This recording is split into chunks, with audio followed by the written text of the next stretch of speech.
بزرگان محترم، علماء کرام اور مفتیان اعظام،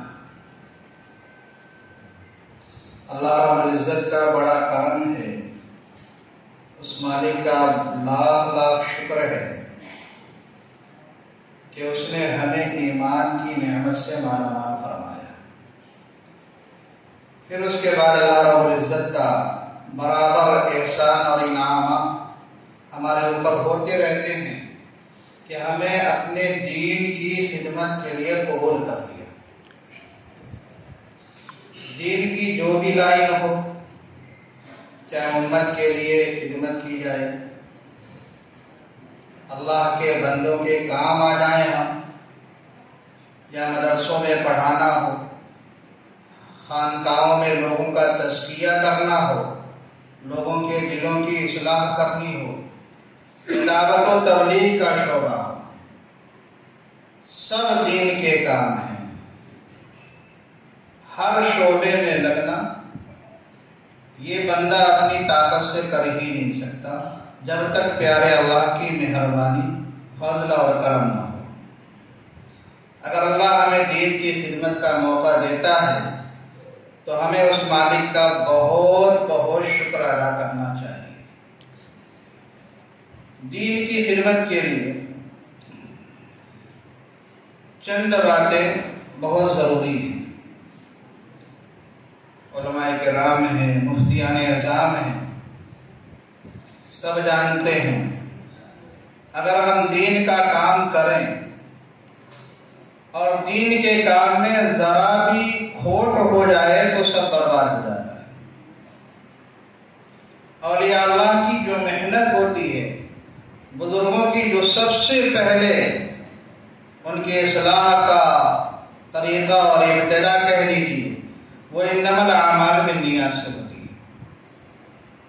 حضرت شیخ الحدیث مولانا زکریا صاحب نور اللہ مرکز اور رئیس الاحرار حضرت مولانا حبیب الرحمن لدھیانوی نور اللہ مرکز، دونوں میں بڑی رنجش تھی ابتدا کے زمانے میں، بہت زیادہ رنجش تھی، اور اتفاق سے دونوں دارالعلوم دیوبند کے ممبر تھے، رکن تھے، بکثرت دارالعلوم دیوبند آنا جانا ہوتا تھا۔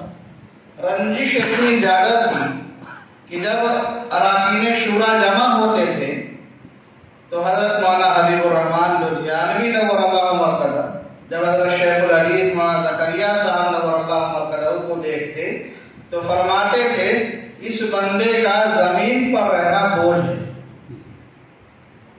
یہ زمین کے نیچے دفن کیوں نہیں ہو جاتا، میں اس کو دیکھنا بھی گوارا نہیں کرتا۔ حضرت شیخ الحدیث رحمہ اللہ کو جب اس کا پتہ چلتا، اپنے شاگردوں سے، طلباء سے کہتے کہ تم اس اللہ کے بندے سے کہہ دو تمہارا دارالعلوم آنا جائز ہی نہیں ہے، یہاں کی نعمتیں استعمال کرنا، یہاں کا کھانا کھانا اور یہاں دارالعلوم میں قیام کرنا تمہارے لیے جائز ہی نہیں ہے۔ یہ بڑی رنجشیں تھی ابتدائی زمانے۔ اتفاق سے ایسا ہوا اللہ کا کرنا، جب اللہ تعالیٰ کسی کو بلند رتبہ دینا چاہتے ہیں تو وہ کسی اسباب کے محتاج نہیں ہے۔ اللہ کو کوئی ایک نیکی پسند آ جاتی ہے، اس نیکی سے نامعلوم کتنے بلند مرتبے پہ اللہ فائز فرما دیتے ہیں۔ حضرت کے دل میں خیال آیا کہ مجھے حضرت رائے پوری رحمہ اللہ سے مرید ہو جانا چاہیے۔ اس وقت بڑے حضرت شاہ عبد الرحیم صاحب نور اللہ مرکز حیات سے تھے، تو اس غرض سے آپ نے رائے پور کا سفر طے کیا، لیکن وہاں پر پہنچنے کے بعد معلوم ہوا کہ عمر درازی کی وجہ سے اور کمزوری اور ضعف کی وجہ سے بڑے حضرت نے مرید کرنا بند کر دیا ہے اور حضرت شاہ عبد القادر رائے پوری رحمہ اللہ کے حوالے کر دیا ہے کہ اب اس خدمت کو آپ انجام دیں۔ حضرت شاہ عبد القادر رائے پوری نور اللہ مرکز اور حضرت شیخ الحدیث مولانا زکریا صاحب نور اللہ مرکز کا بڑا یارانہ دوستانہ تعلق تھا، بہت زیادہ۔ اکابرین فرماتے ہیں کہ یہ دونوں مشائخ ایسے تھے جیسے ریل گاڑی کے دو پہیے، گاڑی کے جیسے دو پہیے ہوتے ہیں ایک پہیے پہ گاڑی چل نہیں سکتی. ان دونوں حضرات میں اتنی محبتیں، اتنا تعلق، اتنا پیار تھا. جب رائے پور سے جب کیا کوئی سہارنپور آتا تو حضرت شیخ پوچھتے کہ تم رائے پور جا کر آئے کہ نہیں آئے. کوئی رائے پور جاتا تو حضرت رائے پوری پوچھتے کہ تم حضرت شیخ سے ملاقات کر کے آئے کہ نہیں آئے. اب حضرت مولانا حبیب الرحمان صاحب لدھیانوی نور اللہ مرکز رائے پور پہنچتے ہیں تو وہ تو پوچھنا ہی تھا کہ حضرت شیخ کی زیارت کر کے آئے کہ نہیں آئے. اور ادھر حضرت کے دل میں کیا تھا؟ حضرت شیخ کے ساتھ تو رنجش کا معاملہ تھا، تھوڑی سی کیا نفرت سی تھی. تو بار کے مرید ہونے کو ہو گئے. حضرت رائے پوری نور اللہ مرکز اگر پوچھے تو ہم کیا کہیں گے؟ جب دوبارہ حضرت نے سفر کیا تو آپ سہارنپور پہلے آئے، اور سہارنپور آنے کے بعد حضرت شیخ کے مطالعے کا وقت تھا. اس وقت حضرت شیخ کسی سے ملاقات نہیں کرتے تھے. تو جب حضرت داخل ہوئے سہارنپور کے اندر حضرت شیخ کی زیارت اور ملاقات کے لیے تو خدام نے منع کیا کہ ابھی حضرت ملاقات نہیں کرتے. تو حضرت مولانا حبیب الرحمان صاحب نور اللہ مرکزہ نے کہا مجھے حضرت سے بات چیت نہیں کرنی ہے، صرف مجھے مصافحہ کرنا ہے. اور دل میں کیا بات تھی کہ میں رائے پور پہنچوں گا اور حضرت پوچھیں گے کہ حضرت شیخ سے مل کر آئے کہ نہیں آئے، تو میں کہوں گا میں تو مصافحہ کر کے آیا. تو کہا خادم سے مجھے حضرت کا وقت نہیں لینا ہے، صرف کھڑے کھڑے میں حضرت کے ہاتھ میں کیا مصافحہ کرنا چاہتا ہوں، بس 1 منٹ کا وقت مجھے چاہیے. خادم اندر گئے، حضرت کی بات پہنچائی کہ وہ آپ سے بات چیت کرنا نہیں چاہتے. تو حضرت شیخ نے کہا اگر یہی بات ہے، مصافحہ کرنا چاہتے ہیں تو اچھی بات، اور اگر کچھ گفتگو کرنا ہے، بات چیت کرنا ہے، کچھ معلومات کرنی ہے تو پھر اس کے لیے بولو کہ مغرب کے بعد ہے، فلاں وقت بول دو کہ اس وقت ہے. تو باہر کے خادم نے کہا صرف مصافحے کی درخواست ہے. باہر کے حضرت شیخ دروازے پہ تشریف لائے. ادھر حضرت مولانا حبیب الرحمان صاحب نور اللہ مرکز دروازے پہ پہنچے، مصافحہ ہوا، رخصت ہونے لگی.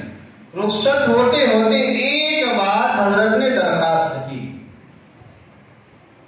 کہ اے زکریا یہ تصوف کیا بنا ہے؟ میں 2 روز میں آپ کے پاس آؤں گا تو 2-3 روز کے اندر ذرا اس کا جواب تلاش کر کے رکھنا کہ یہ تصوف ہے کیا بنا. حضرت شیخ زکریا نور اللہ مرکز نے فرمایا 2-3 روز کیا ہوتے ہیں، اس کا جواب ابھی سنتے جاؤ. فرمایا کیا جواب ہے؟ فرمایا تصوف نام ہے تصحیح نیت کا، کہ بندہ اپنی نیت کو درست کر لے تو اس کے سارے اعمال درست ہوتے چلے جاتے ہیں. حضرت مولانا حبیب الرحمان لدھیانوی نور اللہ حیران رہ گئے، دنگ رہ گئے. کہتے جب میں سفر سے چلا تھا کہ اگر میں آپ سے سوال کروں گا کہ تصوف کیا ہے، آپ یہ جواب دیں گے تو میں یہ اعتراض کروں گا، یہ جواب دیں گے تو میں یہ اعتراض کروں گا، یہ جواب دیں گے تو میں یہ اعتراض کروں گا. آپ نے تو میرے سارے اعتراضات کے دروازے بند کر دیے. ایسا بہترین جواب دیا. فرمایا تصوف نام ہے تصحیح نیت کا، اور اس پر کسی کو کوئی اعتراض ہو ہی نہیں سکتا. آگے مزید فرمایا کہ ہمارے تصوف کی ابتدا ہی انما الاعمال بالنیات سے ہوتی ہے، اور انتہا جو ہوتی ہے وہ حدیث جبرائیل میں ان تعبد اللہ کأنک تراہ، اللہ کی عبادت کرو ایسے جیسے کہ تم اللہ کو دیکھ رہے ہو. اگر یہ صفت پیدا نہیں ہوتی تو کم از کم بندہ یہ تصور کرے کہ وہ رب ہمیں دیکھ رہا ہے، وہ خالق ہمیں دیکھ رہا ہے، وہ مالک ہمیں دیکھ رہا ہے. جب اس چیز کا بندے کے اندر کا استحضار ہو جائے تو ہر عمل میں استحسان پیدا ہونا ہی ہے. یہ جو اعمال میں استحسان کی صفت پیدا نہیں ہوتی، احسان والی کیفیت پیدا نہیں ہوتی، حسن پیدا نہیں ہوتا، کمال پیدا نہیں ہوتا، ہمارے اندر تصور ہی نہیں ہوتا ہے. اگر بندہ اس تصور سے مسجد میں کھڑا ہو کہ میں اپنے رب کو دیکھ رہا ہوں تو کیا اس کی نگاہ کہیں جا سکتی ہے؟ کیا اس کے دل کا خیال کہیں بھٹک سکتا ہے؟ بندہ اگر یہ تصور کرے کہ میں نہیں تو میرا رب دیکھ رہا ہے، پھر بھی اس کا ہاتھ، اس کا پیر، اس کی آنکھیں گناہ کرنے کے لیے تیار ہی نہ ہو، تو باہر کہ آج کی اس مختصر مجلس کا پیغام یہ ہے کہ اللہ رب العزت نے آپ تمام حضرات کو دین کے بڑے کام کا موقع دیا، اپنے لیے، اپنے دین کی، اپنے بندوں کی خدمات کے لیے آپ حضرات کو کیا قبول کیا ہے۔ تو دعا ہے کہ اللہ تعالیٰ آپ سب کے کام میں بھرپور کامیابی عطا فرمائے، اور اخلاص کے ساتھ اللہ تعالیٰ ہم سب کو ہر لائن میں خدمت کرنے کی توفیق عطا فرمائے، اور ہمارے چھوٹے بڑے جو بھی کام ہیں اللہ تعالیٰ ان کو شرف قبولیت سے مالا مال فرمائے۔ وآخر دعوانا الحمدللہ۔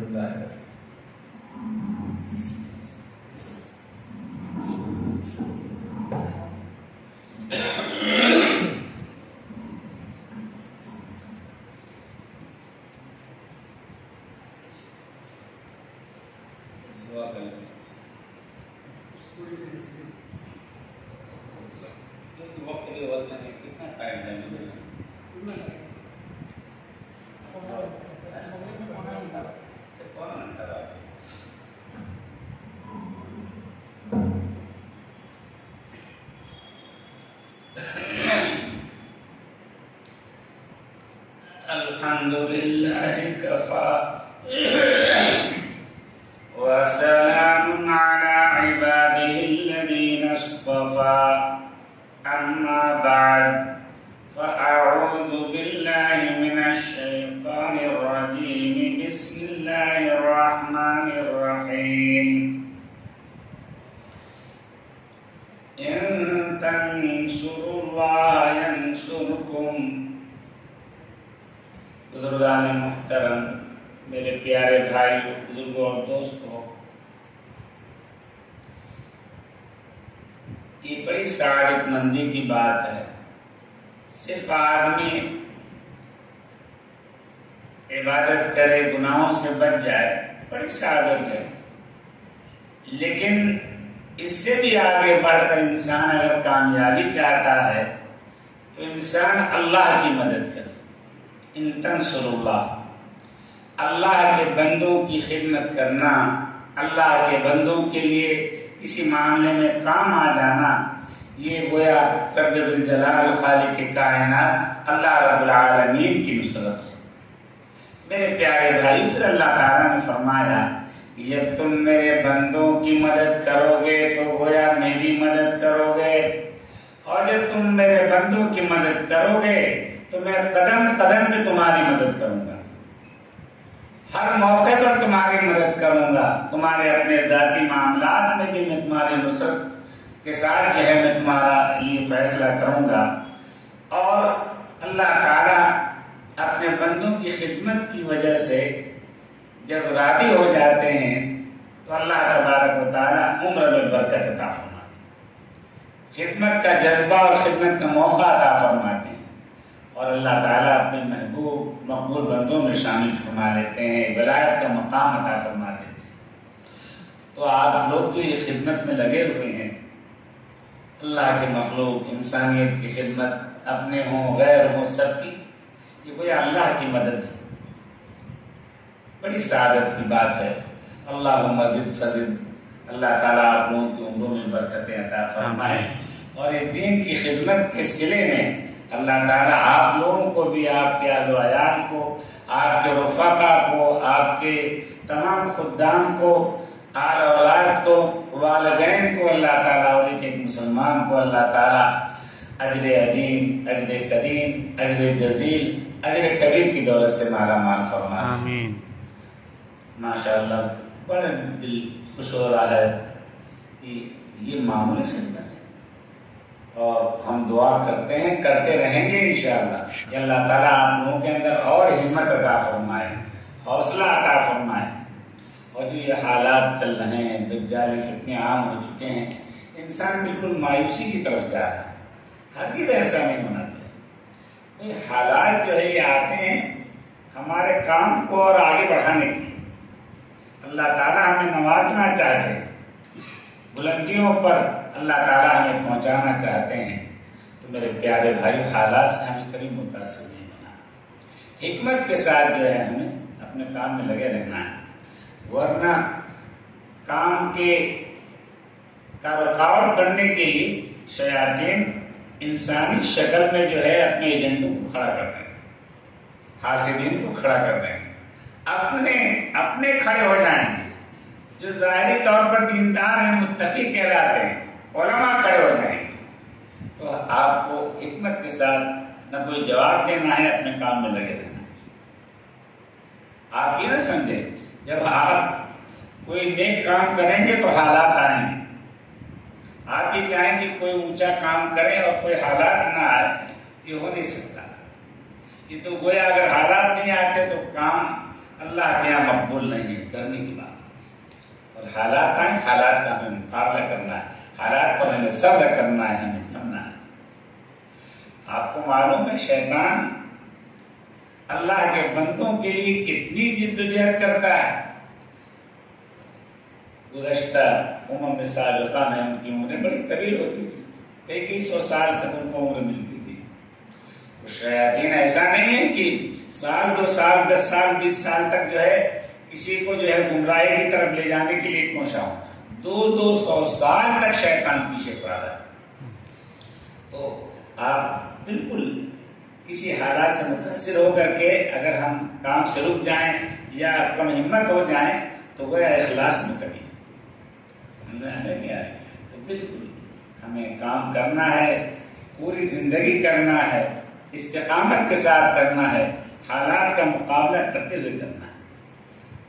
آقا انعامدار سرکار مدینہ تاجدار دو عالم جناب محمد رسول اللہ صلی اللہ علیہ وسلم کے اوپر حالات نہیں ہیں۔ میرے پیارے بھائیو، بزرگوں اور دوستوں، یبتلی الرجل بحیثیت دین، دین کے اندر جس کو جتنا اونچا مقام اللہ تعالیٰ دیتے ہیں ویسے اس پر حالات آتے ہیں، اور حالات نہ ہیں تو سمجھ لو کہ اس کا کام جو ہے کچھ کھوٹ ہے، کچھ کسی موانع کی وجہ سے اس کا کام عند اللہ مقبول نہیں ہے۔ اور لکل نبی عدو من المجرمین، اللہ تعالیٰ ہر نبی کے لیے دشمن پیدا کرتے ہیں، شیاطین میں سے، انسانوں میں سے۔ اور یہ جو آپ کام کر رہے ہیں، یہ کام وہ کام ہے جو محمد الرسول اللہ صلی اللہ علیہ وسلم نے انجام دیا، صحابہ اکرام نے انجام دیا۔ آقا رحمت عالم صلی اللہ علیہ وسلم ایک گوشے میں بیٹھ کر تسبیح پڑھتے دکھائی، پوری امت کی فکر، ان کی نصرت، ان کی مدد۔ تو میرے پیارے بھائی، آپ لگے رہیے اور اللہ تعالیٰ جو ہے آپ کو اپنا ولی بنا لے، اپنے محبوب بندوں میں شامل فرمائے، داخل فرمائے، تقوی والی زندگی نصیب فرمائے۔ اللہ تعالیٰ ہمارے تمام رفقا اور ہمارے کرم فرما جو ہے ہمارے دوست حضرت مولانا جو ہے عبدالقیوم صاحب اور ان کے رفقا نے بڑی تکلیفیں، بڑی اذیتیں اٹھائی ہیں اور اس پر صبر بھی کیا ہے۔ ان کا بڑا مقام ہے، آپ کو پتہ نہیں۔ اگر لوگوں کو پتہ چل جائے کہ مفتی عبدالقیوم صاحب یہ وہی ہیں جنہوں نے زندان کے اندر، قید خانے میں اتنی صحبتیں برداشت کی ہیں، تو وہ قدم کیوں نہیں گیا؟ بہرکیف اللہ تعالیٰ اور ہمت دے اور حوصلہ عطا فرمائے، اور حاسدین کی حسد سے، شریروں کے شر سے، فتین کے فتنوں سے، دشمنوں کی عداوت سے، ظالموں کے ظلم و ستم سے، جادو ٹونے ندربت سے اللہ تعالیٰ آپ تمام احباب کی، حضرت مولانا کے تمام رفقا کی اور جمعیت کے جتنے بھی معاونین ہیں، اللہ تعالیٰ سب کی پوری مدد فرمائے، اور اللہ تعالیٰ شرور فتن سے محفوظ فرمائے۔ بس انشاءاللہ ہم دعا کرتے رہیں گے، آپ بھی اپنی محبوب مقبول دعاؤں میں ہمیں یاد رکھیے گا، اور یہاں پہنچ کر اور آپ لوگوں کا دیدار کر کے، ملاقات کر کے ہمیں اتنی مسرت اور خوشی محسوس ہو رہی ہے کہ ہم اس کو الفاظ میں نقل نہیں کر سکتے۔ بہرکیف اللہ تعالیٰ آپ حضرات کی صحیح جمیل قربانیوں کو، محنت کو اللہ تعالیٰ قبول فرمائے، اور اس لنفع الناس، امت کی رشد و ہدایت، امت کی خدمت کے لیے ہر میدان کی خدمت جو حالات چل رہے ہیں، اللہ تعالیٰ اہل خیر حضرات کو اس جمعیت کے کام اور یہاں جو رفقا ہیں کام کرنے والے، ان کے لیے مدد کرنے کے لیے، تعاون کے لیے اللہ تعالیٰ ان کے اندر تڑپ اور جذبہ پیدا فرمائے، اور غیبی خزانہ جو ہے اللہ تعالیٰ امت کے مدد کے لیے اور حالات سے مقابلہ کرنے کے لیے اللہ تعالیٰ اپنی شان رحمت کی وسعت کے بقدر غیب خزانہ اللہ تعالیٰ عطا فرما دے، برکت والا مال عطا فرما دے۔ اگر بے برکتی کا مال آ بھی جائے گا تو کچھ کام نہیں ہوگا، مال ختم بھی ہو جائے گا، برکت والا مال عطا فرمائے اللہ تعالیٰ۔ ہمارے اندر اگر کچھ کمی ہے اللہ اسے دور فرما دے، اللہ تعالیٰ اسے دور فرما دے، ہمارے ٹوٹی پھوٹی محنت پر اللہ پاک دور فرما دے۔ آپ